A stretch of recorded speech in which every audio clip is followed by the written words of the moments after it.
ঋতুপ্পা কি করছো? ঋতুপ্পা মাছ খেয়েছো?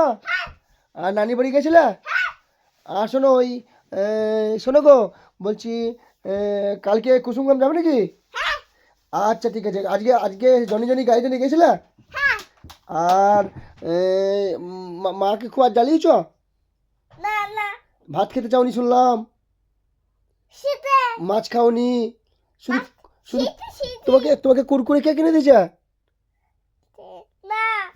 কে কুরকুরি কিনে দিয়েছে কে? তোমার তো হাগু হচ্ছে না ভালো আর। আচ্ছা ঠিক আছে, আর কুরকুরি খাবে না? আচ্ছা ঠিক আছে, নানি বাড়ি যাবে? আচ্ছা ঠিক আছে, আর নিশু দিদিকে যাবে? নিশু দিদির সাথে মারামারি করবে নাকি? আর তাহলে তাহলে শোনো একটা কথা বলি, ওই উম, সেই কালকে আমরা নানি বাড়ি যাবো। নানি বাড়ি গিয়ে নানি বাড়ি গিয়ে আমরা কথা বলো, কথা বলো তাহলে। ডগা ডগা ডগা ডগা, আরে বল বল, আব্বুজিটা আব্বুজিটা আব্বুজিটা।